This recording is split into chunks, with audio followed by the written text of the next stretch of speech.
November 23rd, 2016.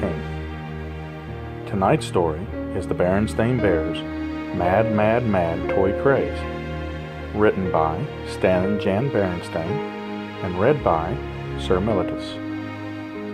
It was a calm and peaceful afternoon in Bear Country. It was calm and peaceful outside the Bear family's tree, where the tulips were blooming and the grass was growing. It was calm and peaceful inside the tree, where Papa Bear was reading the afternoon paper and Mama Bear was checking out the TV schedule. But it was all over for peace and calm when brother and sister came tearing home. They rushed up the front steps and burst into the living room, all excited and so out of breath that they could hardly talk. "Papa, Mama," they gasped. "We need it. We gotta have it. We absolutely gotta." "Now hold everything," said Papa. "Just calm down and tell me just what it is you need and absolutely gotta have." "An advance," sputtered brother. "That's right," gasped sister. "An advance on our allowance, and if we don't get it, Herb's hobby shop is gonna run out." "Gonna run out of what?" asked Papa. "Why, berry bubbies, of course," said sister. "And what, may I ask, are boony berries, booby, bubbies, whatever that was you said?" asked Papa.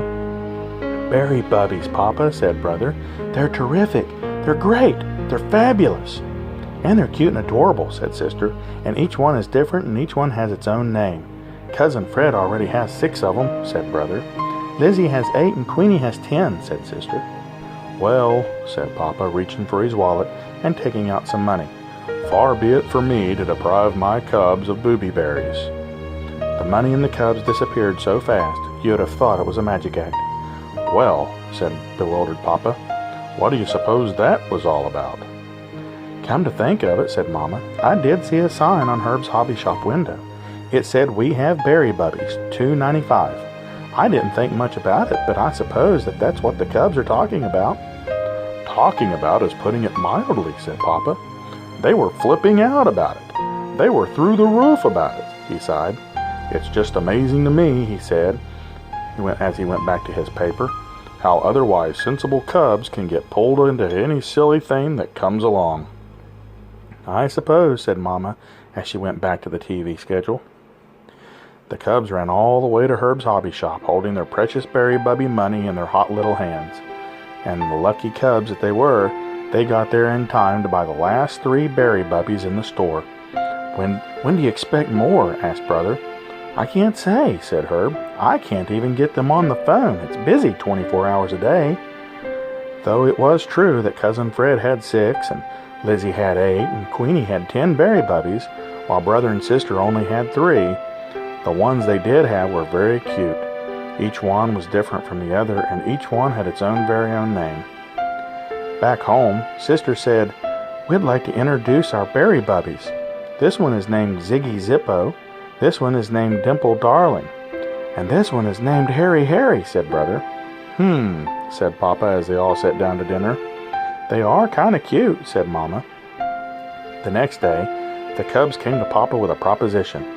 "We won't ask for any more advances on our allowance if you'll hire us to do some chores," said brother. "What are you going to do with the money you earn?" asked Papa. "Buy more berry bubbies, of course," said sister. "But you said Herb's hobby shop is out of them and can't get any more," said Papa. "That's right," said brother, "but Lizzie has 2 of kind, and she's willing to sell one for $5. So does Queenie," said sister, "only she wants $7. "Hey," said Papa, "I thought they were just $2.95 at Herb's hobby shop." "That's right," said sister, "only Herb's all out." Said Papa.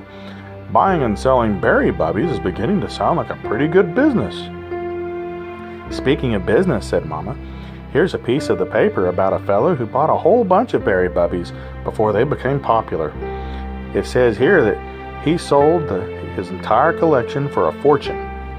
"Let me see that," said Papa, snatching the paper. "Papa," said brother, "about those chores." For the next couple of days, brother and sister pulled weeds, sorted trash, and cleaned out cobwebs like there was no tomorrow. Of course, there were more tomorrows, lots of them, and brother and sister were determined to spend them figuring out ways to get more berry bubbies. "Just listen to this," said Papa, reading from a Berry Bubbies magazine he had found at the supermarket. "A rare berry bubby was sold in Bearville for hundreds of dollars. Did you hear that? Hundreds of dollars. That's when brother and sister burst in with the berry bubbies that they had bought with their chore money. "Papa," cried brother, "we heard a rumor that Toys "R" Us store in Big Bear City just got a shipment of berry bubbies." "A huge shipment," said sister. "Jump in the car," cried Papa. "But Big Bear City is 20 miles away," said Mama, following them out the door. By the time Mama finished her sentence, Papa and the cubs were off in a cloud of dust. "Look, a skyrider," cried sister as they roared along the road to Big Bear City. "What does it say?" asked Papa. "It says, 'Berry Bubbies forever,'" said brother. "We'd better hurry," cried Papa, flooring the gas pedal, "or Toys "R" Us might run out." The rumor about Toys "R" Us turned out to be true. A huge banner said, "We have berry bubbies, $5. It looked like a big berry bubby party. Only it was more like an aggravation.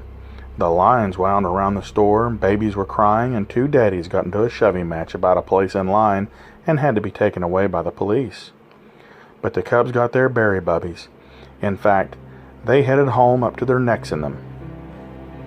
Of course, not many things are forever, and berry bubbies certainly weren't. Pretty soon, berry bubbies were everywhere. They came in crinkly crumble cereal boxes. You could get them at the gas station with a fill-up. You could get them at the Crazy Mill, at the Burger Bear. After a while, just about everybody in Bear Country had so many berry bubbies that they didn't know what to do with them. There wasn't much that you could do with them. In the first place, you couldn't play dolly with them the way that you could with a good doll. You couldn't play choo-choo with them the way that you could with a toy train. You couldn't play baseball with them the way that you could a ball and bat. All you could do was look at them, except they had a way of looking back at you and making you think about all the money that you had spent on them. The only thing that you could really do with them is brag about how many you had. And no matter how many you had, there was always somebody who had more. "What do you suppose that was all about?" asked Papa. "I really don't know," said brother. The end.